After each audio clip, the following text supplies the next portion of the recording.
Welcome to The World We Got This with Esau Williams. Hello and welcome to this, the first podcast of the new term here at King's College London. My name is Esau Williams. Now today we'll be talking about dust storm diplomacy. In March 2021, the South Korean capital Seoul was covered by thick yellow haze, the worst dust storm in a decade. The press blamed China for the storm, but Beijing said it had blown in from Mongolia. The exchange between South Korea and China captured more than just protestations over a weather-related event. It exposed old tensions, but also sparked new forms of cooperation and raised tough questions about who pays for green solutions. Professor Andreas Baas, professor of Aeolian geomorphology, to you and me, that's basically someone who studies the action of the winds and also scientifically studies landforms, is an expert in desertification.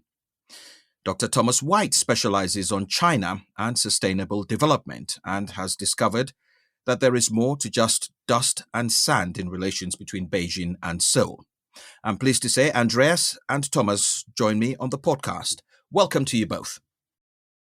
Andreas Baas, just describe for us, to our listeners who may not exactly understand when we talk about dust storms. I mean, these aren't just little irritations that you can sort of just wipe down the house and you're good to go. This is serious stuff. Oh yeah, absolutely. These are very large-scale events that happen. These are storm events that last several days, and they are actually quite predictable nowadays. So certainly in China, there are weather forecast systems that are actually able to, relatively well predict the initiation of dust emissions from a large area when there's a big wind coming through and the conditions are right. And they can broadly predict where that dust storm is going. And so if you live in that region or a little further away, you actually get alerts and you know how to anticipate the arrival of a dust storm. And those dust storms themselves cover hundreds and hundreds of square miles. And they usually originate from also quite a large area. Sort of a patchwork of individual point sources where dust is emitted into the atmosphere. And over the whole length of that region, you then accumulate all that into the atmosphere, get a very large cloud of dust, which then travels hundreds, if not thousands of miles across the country. And so these are very large storm events that are basically on the same par as a mid-latitude cyclone that we can track and predict here in Northwest Europe. And just still staying with you, are these also in parallel with sort of global weather changes? Are we seeing a pattern of more intense winds, for example, and more destructive in nature, but also being able to carry the dust along much further, for example, than in previous years? Well, that's a really important question, which is still slightly up to debate. There's been some studies in the last 2 decades that suggested that the wind, on average around the globe, has been slightly reducing in wind speed. So that is referred to as wind stilling. But some of those studies have been criticized in the sense that they might rely on data that's not perhaps completely correct. But we do know from looking at climate change simulations over the next few decades to the end of the century that there will be changes in wind regime around the globe. Some semi-arid desert regions will actually experience less wind, and other regions will experience more wind or winds coming from a different direction. And that can also be really important. In the particular region that we're talking about now, in China, Northwest China, in Mongolia, it seems that the wind climate is not going to get stronger over the next few decades. So wind is not really the problem. The real problem is land use change, and particularly water resources, and essentially overuse of groundwater and surface water resources. So, Dr. Thomas White, you've obviously authored this interesting piece, Foul Weather Friends, and you're talking about China and Mongolia. Could you just sort of lay it out for us in terms of how this factors into the whole issue of the dust storms? Yeah, well, in this article, I'm kind of interested in exploring this emerging form of dust storm diplomacy and cooperation across the Sino-Mongolia border in particular. In 2023, China and Mongolia established a cooperation center for desertification prevention and control. And we've seen in recent years Chinese scientists traveling to Mongolia, establishing kind of pilot projects, demonstrating the various forms of desertification control that have been developed in China over in recent decades. And we've seen Mongolian scientists going to China, Mongolian students as well. So there are emergent forms of cooperation, scientific cooperation, that are very interesting. And I think that the question is kind of which bit of Chinese expertise and which bit of Chinese anti-desertification experience ends up being implemented in China, because this is a relatively new phenomenon in terms of the expertise. Indeed, and this issue of desertification is a big question. Professor Andreas Baas, the issue of desertification is huge. What has been the cause of it? Desertification is largely a result of changes in land use or the overuse of the resources in the natural environment. So changes in land use mean the conversion of natural rangeland to agricultural purposes, but often also exacerbated by the overuse of groundwater and surface water resources. Because ultimately, desertification is fundamentally controlled by the lack of water, the scarcity of water to support vegetation cover. And so any change in land use that involves extracting water, using water in a different form, ultimately can lead to the deterioration of the vegetation cover, which then leaves the surface exposed to the wind to be picked up soil particles that then turn into dust and dust storms further downwind. And you talked about land changes. I just wonder, to what extent is it human induced, or are these natural phenomena? These are almost always human-induced land use changes, yes, because we're talking about relatively short timescales. So these are not landscapes that are naturally evolving on the sort of short timescales that we're dealing with. These are almost always land use changes induced by people, usually to intensify the use of the land in semi-arid regions. Particularly, is the main problem. And that can be either in the form of overgrazing, in the sense that the stock of cattle or sheep is simply too large for the vegetation to support. And so over many years, the vegetation is slowly reduced until it's not viable anymore. And then the area is more and more subject to dust emissions and desertification. The other big source of problems is overuse of water, and that can be surface water from streams and wetlands, but also groundwater resources that are extracted for both agricultural and industrial use. And that will then, over time, also result in a reduction of water availability for vegetation.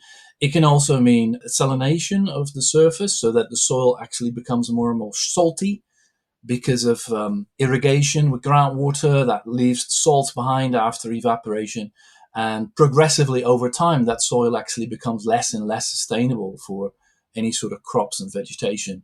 And eventually, that's often the big cause of desertification, is actually the overuse of irrigation, and then end up with salty soils. So, Andreas Baas has been speaking there, Thomas White, about desertification and the impact it's been having. And one thing that the Chinese government has been doing to try to stem the tide of that is the introduction of this Great Green Wall. Can you tell us a bit more? Well, the Great Green Wall is a kind of colloquial name for what in Chinese is officially referred to as the Three North Shelter Belt Project, which isn't as catchy. But it's been really been going on for a long time, since the late 1970s, and is projected to end, I think, in the middle of this century. So you see that capacity for kind of long term thinking that the Chinese state is often praised for. I mean, I think, it involves a myriad of tree planting projects in various parts of China's northwest, and these have been going on in different ways for decades now. And some of the ways in which this is done have differed according to the particular political and economic climate. So, we've seen kind of socialist kind of mobilization of people to go and plant trees. And when I was in Inner Mongolia, government officials would have a day off from work where they all went off to the countryside to plant trees.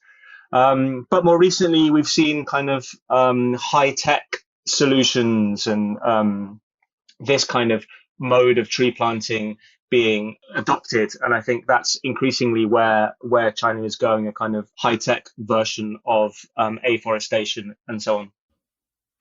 And Thomas White, I'm going to mix my metaphors here, but I did say that dust storms blew open old tensions between the South Koreans and the Chinese. But what new opportunities in cooperation have arisen as a result? Well, I think you're right to say that there's been a history of tension in Northeast Asia between several of these countries, and that's obviously the kind of geopolitical backdrop to some of this. But I think dust storms, in a way, have been one bright spot on the geopolitical landscape, because we've seen forms of cooperation between these countries, between Japan, between South Korea, between China and Mongolia, forms of cooperation and scientific exchange and so forth, with a view to ameliorating some of these problems, with a view to studying them, but also to finding solutions to them. And that's something that's been going on really since, I suppose, the early 90s in various forms. And I think more recently we see China playing a much larger role in that than it once did. China was, I think, began at the start of this process as really being seen as a kind of impoverished place, as Andreas said, one of these economically developing countries where desertification was a problem. But increasingly, it's come to see itself and be seen as somewhere that is a kind of leader in providing the solutions to this problem. So not simply a kind of impoverished country suffering from these problems, but one that might offer solutions to solving them. That's certainly how China would see itself. Indeed. And the fact that the South Koreans initially pointed the finger of blame at the Chinese for a dust storm, what does that then tell us about the state of their relations? Well, as I understand it, there's a history to this in the sense of different forms of transboundary environmental problem emerging in China and traveling to Korea. So there have been issues with air pollution, which blows towards South Korea. China's northeast, the region next to Korea, has long been heavily industrial. So in a sense, the dust storms get understood in the light of those problems as well. And historically, China has been one of the sources of dust storms and is one of the sources of the dust storms, as well as Mongolia, because we're talking about the Gobi Desert region and the regions adjoining it where these dust storms emerge. And these are areas which are on both sides of the Sino-Mongolian border. And Professor Andreas Baas, let me come back to you. How successful have the Chinese been in stemming the tide of desertification? And is there sort of the political will in Beijing? And I'm asking that question precisely because China is also developing at breakneck speed. Yes, I mean, I think the political side might be something that Thomas can speak to a bit more, but certainly my understanding is that in China, the fight against the desert is definitely a very national mythology, and framing it all in terms of constructing a great wall of trees is very much in that national vein of the original Great Wall. And so it is actually a very prestigious project, and I know that President Xi himself personally has a very strong stake in making sure that the desertification is halted and then they can stop the dust storm. So it is a politically and culturally very, very significant undertaking in the country. That's for sure. How successful it's actually been is a harder question, because certainly they have invested an enormous amount of effort, labor, and money in straddling the borders around the active sand seas, planting forests and trees and shrubs and all sorts of different techniques that Thomas referred to earlier. And so they've definitely achieved a lot of that, but whether or not it's actually completely successful is a very different question. Partly because it's a matter of national importance, and so it is quite difficult, possibly, to actually determine independently whether or not these efforts are actually successful, because it's to the interest of the Communist Party to make sure that this is a success story. So that's still very hard to say at the moment, I would think. And Dr. Thomas White, let's talk about the politics of all of this. So is there the political will in China to see this through, to basically stop or stem the tide of desertification? Yes, I don't think anyone could doubt the political will. And as Andreas has touched on, this is seen as very much a kind of national project, also something that Xi Jinping himself is particularly concerned about. And he's part of what he's done is to kind of emphasize a particular vision of environment and greening of China, involving a kind of top-down approach to environmental problems. And I think the fight against desertification is one place where we've seen that, and we've seen what people have called authoritarian environmentalism. So the ability to kind of muster the powers of the considerable powers of the Chinese state to tackle environmental problems. And, you know, it's the proponents of this approach would say that the Chinese state is thus able to get done the things that need to be done, because unlike democracy is, it doesn't get snarled up in all sorts of procedural issues and so on and so forth. It just does what needs to be done. Now, the issue is, of course, that on the ground, things get more complicated, and, you know, there are losers as well as winners in this form of authoritarian environmentalism. So what I initially went to study when I started my journey as a researcher was how herders, local ethnic Mongol herders in Inner Mongolia, so that's a Chinese autonomous region on the border with Mongolia, but where the population of rural resource users is contains many ethnic Mongolians, and they really kind of stood accused of causing these dust storms through their grazing practices, and thus were kind of at the sharp end of this authoritarian environmentalism, which in various ways sought to change their livelihoods and their resource use in the interest of preventing desertification, but in the eyes of some scholars, also in the interest of kind of assimilating them to the Chinese nation, in effect, because they would no longer be able to do this kind of culturally and ethnically distinct form of land use. So we saw things like the resettlement of herders away from the grassland, strict limits on the number of animals they could keep, and all really undergirded by a new kind of property regime in this part of the world, which was the privatization of the grasslands.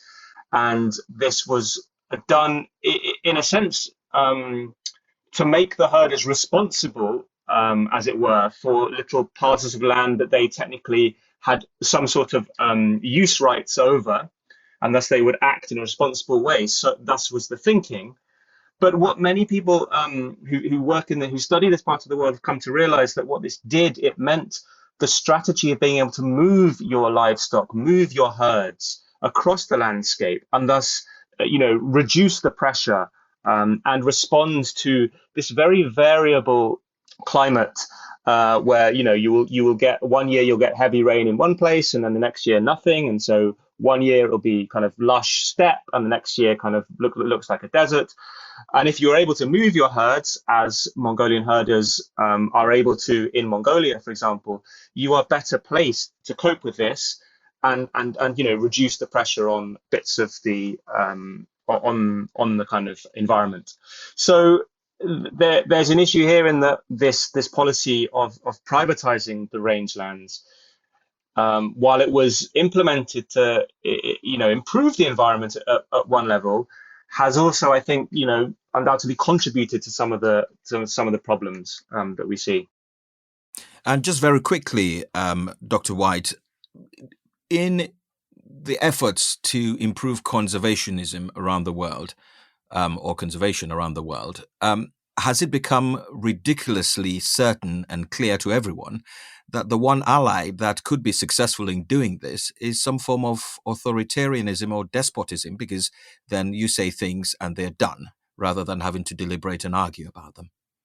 Yeah, well, I mean, that you have to think of the costs that are involved in that, and Well, save the planet. Small cost. save the planet. But yeah, well, I mean, the thing is, sometimes these solutions are not in fact the best solutions, or they seem like a good idea at the time, and then 20, 30 years down the line, it turned out that moving huge bodies of water from one bit of the country to another wasn't necessarily a good idea, or moving herders and their livestock off the grasslands wasn't necessarily a good idea. So I think I'm not entirely sure where I sit on this. I can see that there are problems that where a call for a kind of the power, the coordination, and the mobilization of a state. But I think it's our task as researchers, as particularly as kind of social scientists, to be alive to the problems that this entails as well, rather than have this kind of entirely rose-tinted spectacles on this kind of authoritarian environmentalism. And Professor Baas, just out of the idea of, you study landforms, do you find it increasingly rare that these forms endure, given, again, the expansion of industrialization right around the world? I mean, you go to the third world, for example, and everyone is saying, well, we need to develop to be better. How does that debate interact in your view? Yeah, it's a very interesting question. I mean, my focus is particularly on sand dunes, desert dune fields and sand seas. And it's an interesting aspect of this green belt approach, trying to fight desertification, is that in the last decade or so, what we see in China also now is the deployment of solar panel farms to a massive extent, covering dozens of square kilometers, and they do this purposely in desertified areas, parts of sand seas, as part of that fight against desertification and fight against the sand seas. And that is in a way much more impactful, because they cover very large areas of surface, including active sand dunes. And there is an argument to be made that perhaps we should not necessarily see all sand dunes as the enemy, but they are a natural landform in their own right, that for many people expresses a very a certain type of beauty, has a certain cultural resonance. And so there is an argument to be made that covering sand dunes and solar PV panels as part of a fight against desertification is not necessarily the best outcome. We see that in China. We also see that in Saudi Arabia, the Arabian Peninsula, particularly in Abu Dhabi and Dubai, where very large areas of sand seas are currently being covered in PV panels. It's quite extraordinary. Professor Baas, do stay with us, and also Dr. White. Let's just remind our audience at this point what they're listening to. Je luistert naar You are listening to The World We Got This podcast. All right, and we're back with our first podcast of the term, and we are discussing dust storm diplomacy and the impact of the wind on politics. I've got Andreas Baas, who studies that sort of thing. He's professor at King's College London, and also Dr. Thomas White, who's also looking at the politics of all of this. If I can come to you, Professor Baas, you did talk about sand dunes being perhaps a natural phenomenon, but has it become also, or has it got a bad rap, if you like, in terms of, the mere public opinion, as in something to be undesired, as in something of a sort of ecological invasion when it happens? Yeah, I mean, certainly what I've noticed in China, particularly I visited the Taklamakan Desert Basin a couple of months ago in Xinjiang, and they've sort of recently completed an entire encirclement of the desert basin. The desert itself is about the same size as Germany. So this is one of the biggest active sand seas in the world. And the Chinese state has sort of recently claimed to have completed a complete encirclement of that sand sea with a belt of shrubs and vegetation and irrigation systems. And it does make me slightly sad because they have actually built all these anti-desertification techniques around the entire desert area, regardless of whether it was necessary in a particular location or not. It's more of an impulsive reaction. Yeah, it is very much an intuitive, impulsive sort of thing where they have to just apply this wherever they can, regardless of whether it's actually necessary in a particular location or not. Which did make me slightly sad to see that basically they really see the desert and the sand sea as something that has to be completely controlled and should not be allowed to have free reign as you like. Yeah. And Dr. White, I mean, Professor Baas talks about, sort of the governance, if you like, of desertification. And without trying to be too mean to the Chinese, I mean, one does have an almost instinctive opinion of them as a government that has to be in control of everything to ensure that the message is kept. To what extent is the politics of Beijing a good or a bad thing for the environment in China? Well, I mean, I think it depends what environmental problem you're looking at, and some environmental problems are more amenable to the kind of governance that the Chinese state embodies. And I think, nobody would doubt the strides that have been made in terms of air pollution, for example. I mean, anecdotally, I flew via Beijing this summer and landed in the middle of summer. And I remember when I was first there back in 2008. I wouldn't have been able to see the mountains that are, just next to Beijing. And when I went past this time, the sky was blue and I could see it. And that's not just an anecdote on my part. This is kind of backed up by evidence that this attempts to improve the air quality in big cities have seen significant improvements. So, there are undoubtedly environmental problems that do respond well to China's style of governance. I think what we're getting at here is whether desertification and these kind of issues might be a slightly different kind of environmental problem, where it's less clear the kind of what exactly the effects are. And we've, Andreas has said that we don't know entirely, whether this is a success, and I suppose he means from a environmental perspective. But I've also drawn attention to the kind of social costs of these in the case of desertification, particularly when it comes to the livelihoods of herders in pastoral regions. And Thomas White, is climate change, are the perils of climate change causing countries to come together in ways that perhaps, diplomacy might have failed in doing? And given that this is more of an existential problem, countries are more likely now than ever to cooperate, even though they might have been sworn enemies in the past. I think it depends which countries you're talking about. I mean, certainly, we've seen significant milestones in climate change cooperation over the past decades. At the same time, we've seen notable big players whose name we don't need to mention, withdraw from these kind of agreements.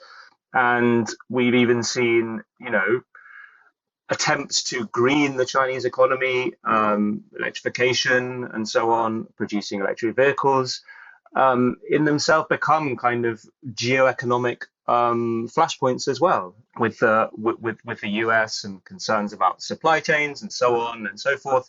So, I mean, I think obviously this is a global problem, and global cooperation is fundamentally necessary. But I think, we are also entering an era in which the architecture of global diplomacy and cooperation is crumbling to an extent. And, we're seeing this kind of geoeconomic competition coming to the fore. I think, we have to be thankful that hinges in part in China on EVs and solar panels and so on. That seems promising. but yeah, it's a worrying time in terms of international cooperation at some level as well. And Andreas, I'm going to ask you a really, really basic question, just to help us understand this. Now, my very limited interaction with geography many years ago, we won't go into that. I scarcely remember that we talked about landforms being formed by the wind as part of the sort of conditions that create landforms. Where exactly does the wind come from? I mean, it must come from somewhere. Well, the wind is ultimately the displacement of air around the globe as part of global circulation models. And there are two big systems. There's the Hadley cell system, which moves air around between the equator and the mid latitudes, sort of lower, between the equator and the mid latitudes. And that's where you then find large desert areas in the Sahara in Africa. But the ones that are more relevant to northwest China and Mongolia are more to do with either mid-latitude cyclones, which are essentially mixing patterns between polar air and equatorial sort of region air. So those are sort of whirlpools that float and sort of get moved around the world. So they displace a lot of air. And then monsoon systems, which are sort of systems that move from the equator to the north and south of the globe. Those are ultimately the big sources of movement of air, which we then experience as wind at the surface. Mm-hmm. And when it comes to desertification, one thinks, for example, of places like the Amazon rainforest, where trees are being chopped off and as a result the land is lying bare and causing problems. Is that the same problem we're having in China? Are they, for example, harvesting wood or doing something that is actually stripping the land of the foliage? Yeah, I mean, that's principally due to overgrazing in those regions, simply having too many herds, stock sizes that are too large to be supported by the vegetation, so that the cattle and the sheep eat too much vegetation. Vegetation dies, and then there's changes in land use altogether, which means often converting rangeland into agricultural lands. And the trouble with agricultural land is that it's often laid bare for some period of time, and if that happens during the wrong season, during the windy season, then that actually exposes the soil to the wind, and the wind can start picking up soil particles and turn that into a big dust storm. And are we as humans able to recover deserts? I mean, I'm not saying, Sahara is going to be all of a sudden green, but do we have the technology, for example, to deal with desertification in terms of rescuing the desert and then reversing the trend? Oh yeah, absolutely. It's not a very magical solution. It basically depends on water. As long as you've got enough water available, you can restart growing vegetation, and supporting a natural ecosystem. If you want to use that as an agricultural resource, you can. The only downside with using groundwater resources is the risk of salination of the soil, which means the buildup of salts at the top of the soil. And if that goes on for many, many years, eventually that soil will be unable to support further crops. And Thomas White, you wanted to come in. Yeah, I do want to come in on this issue of overgrazing, because I think we've got to be careful how we talk about it, in the sense that one doesn't want to lay the blame for this, at the door of a particular livelihood, namely this kind of pastoralism, because I think we have to remember that pastoralists in this part of the world have been subject to radical transformations over the last decades, and thus the ability of their livelihood to be performed in a way that kind of is adapted to the environment and doesn't cause these problems has been severely restricted. I mean, I've mentioned the case of fences that mean that they're not as mobile, but there are other instances of policies that have restricted their ability to carry out this way of raising livestock, which in a sense is very well adapted to this part of the world and has been practiced in a variety of ways for thousands of years. I mean, what we've seen in Mongolia, we've seen one of the issues has been the breakdown of a large-scale system for managing pastoralism under socialism that then broke down, and we had kind of the privatization of herds, which have led to some of the problems that Andreas talked about, and we've had the restrictions on mobility, particularly in China. So we have to remember that this is not a kind of problem with herding per se. It's that there have been kind of radical social, political, policy changes over the past decades that have really exacerbated the situation. And just staying with you, Thomas White, you hinted to this not in your last response, but the one before that. And I'm just wondering, can this dust diplomacy be replicated elsewhere and other climate change issues in places where, say, conflict has been on the ascendancy? So, for example, I don't know, the Middle East, Africa, can countries, can factions, can rivalries be mended and people come together again in an existentialist way to save themselves and the planet?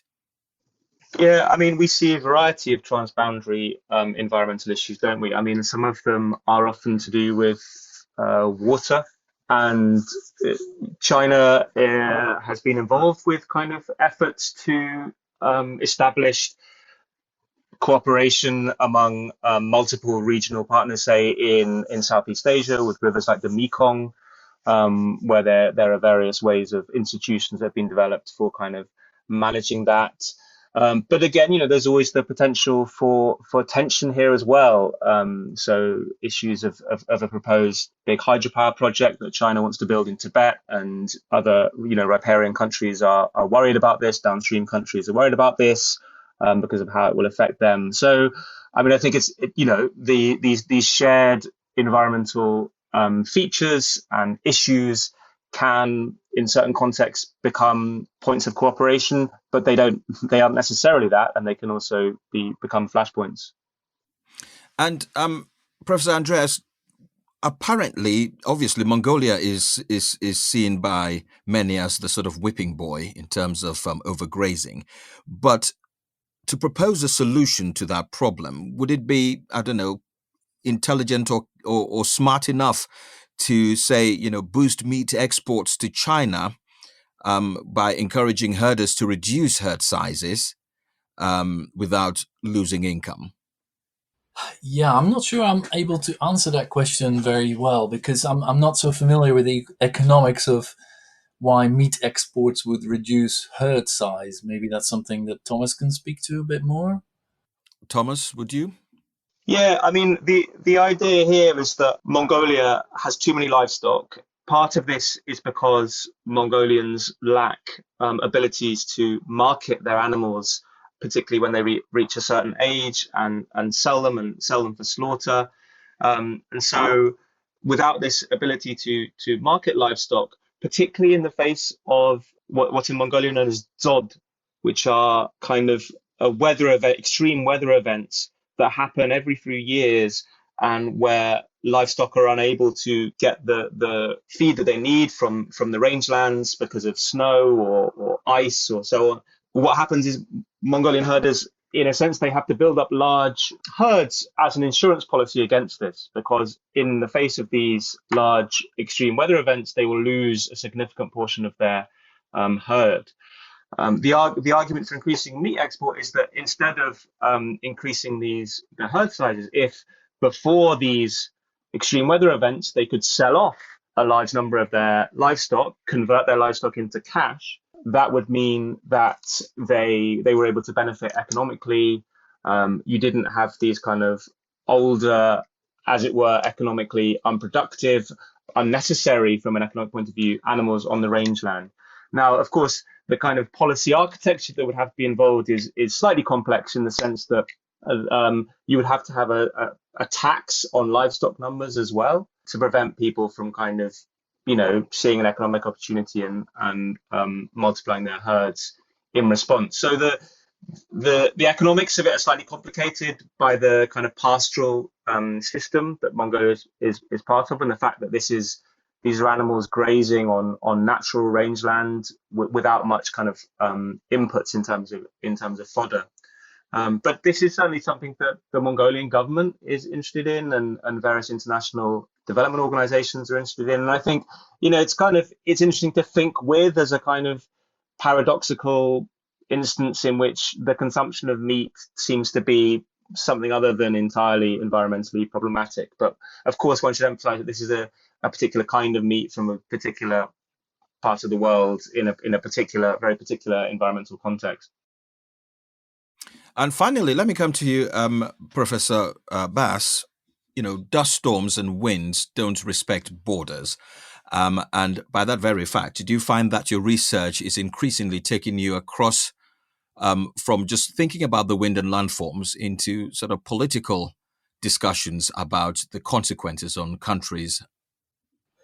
Well, certainly this conversation is spurring that particular interest, because I've mostly focused on the physics of these processes, without really necessarily considering the national boundaries and impacts that local economics and policy might have on that. So certainly this conversation is opening my eyes. All right. Just before we let you go, we always have this question on the podcast. What are you going to be focusing on research-wise over the coming days and weeks? Well, I'm currently actually focusing on quite a different environmental issue, but it is related to this, and that's microplastics, particularly the movement of microplastics by wind, because that's something that isn't really understood very well yet.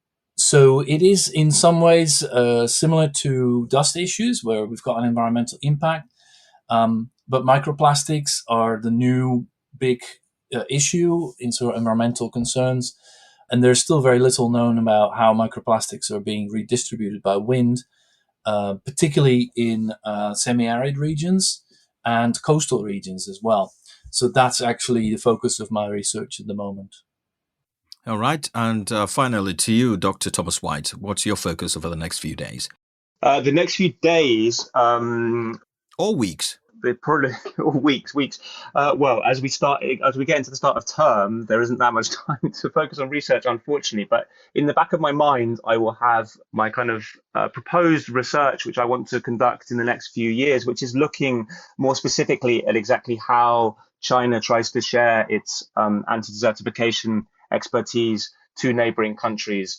And what kinds of collaboration come about, how local people understand these forms of expertise, what kinds of scientific exchange and knowledge making are happening. And so that's something that I want to develop over the if not the next weeks, then months and years. Lovely. Dr. Thomas White, specialist on China and sustainable development, and also before him, Professor Andreas Baas, Professor of Aeolian Geomorphology and expert on desertification here at King's College London. Thank you both for your time, and good talking to you, and all the best.